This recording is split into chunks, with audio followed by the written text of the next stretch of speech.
When is enough enough? You can only go up and to the right Yeah. for so long. When is enough enough? And all of us have different points of enough. I mean, your LinkedIn feed and your Twitter feed or whatever feed you consume is like, you need to make a Hmm. million fucking dollars. You need to make $1 million. You got to make $1 million. If you don't make $1 million, like, what the fuck is the matter with you? Make $1 million. I mean, that's a great goal, but at some point, when is enough enough? I don't care about the revenue number. I care about what is actually in my pocket. And I think there's a couple, like, there's two camps as well on that. There's the people who really care about the revenue number and they're trying to grow something. Maybe they start as a solo. It's like, maybe it's a Dave Gerhardt journey. Start as a solo. And then it's like, no, I'm going to build exit five. And now he's building something that's an asset that he could sell. Like, that is a pathway.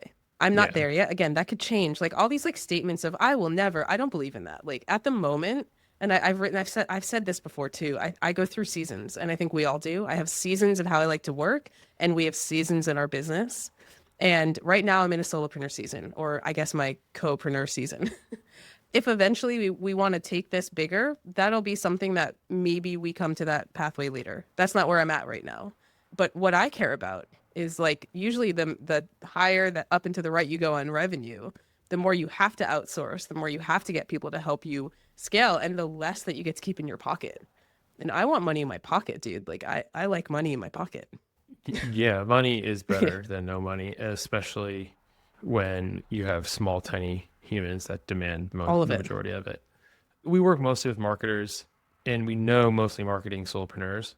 And most of them don't want to become a quote unquote agency because agencies are notorious for having shit margins, being hard businesses to run for a lot of reasons. The more bureaucracy that's involved and the more people are involved, the bigger the ship, the harder it is to turn and blah, blah, blah. Like there's so many reasons why that is, people are very Yeah. disenchanted with that idea. And I don't disagree with it.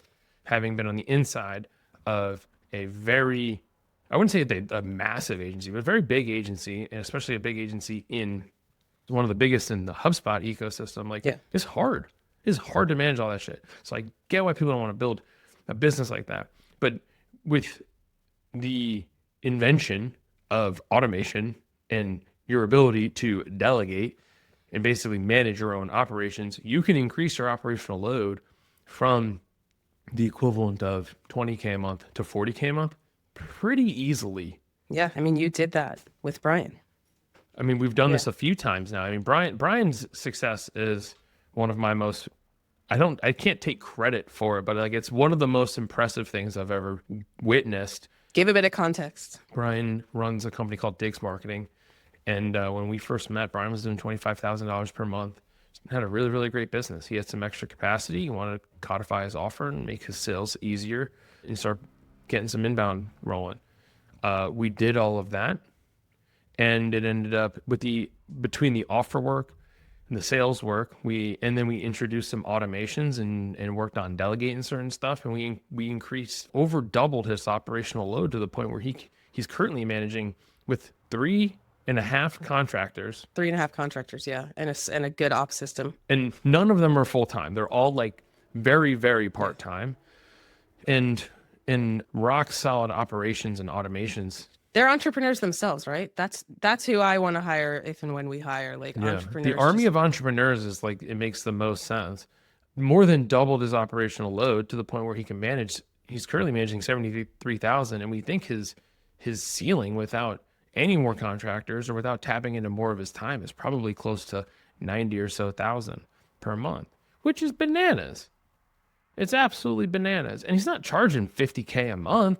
He's charging like 65 to 75, 8,500 a month. So he's got a spread of about 13 or so clients now. Anyway, so here's when you witness this stuff and you go, oh, this is what's really possible.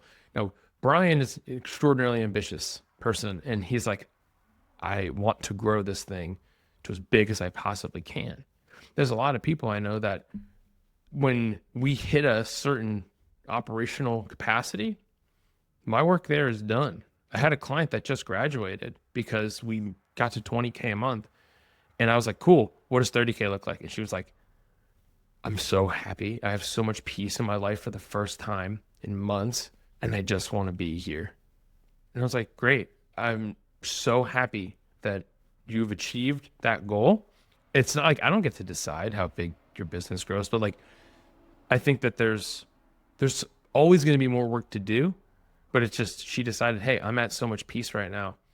I want to run this play. I want to learn a lot at this value, and then maybe there'll be a point when I want to do something else. That's what I needed to do. I will say the cautionary tale of having 2 to 3 whale clients that are getting you to the 20K a month and just chilling on it without marketing like the engine of market conditioning and getting pipeline, at least kind of you're having conversations with people still about it. Like it's a cautionary tale. Yeah, so this is what how I talk about client Yeah. impact values, right? Just to kind of keep pulling these stories forward. Brian is very well diversified. One client leaves, it's a 5 to 8K hit, depending on, but it's a very small percentage of his total Yeah. portfolio. So the woman just graduated, that 20K is made up of 2 clients. And it's not if one will Hmm. leave, it's when. And so being able to manage that and understand kind of, well, how do we reduce client impact values? And that's kind of the point of saying, of the necessity of growing beyond that 20, 25K into the 50K is not so much greed as much as it is stability.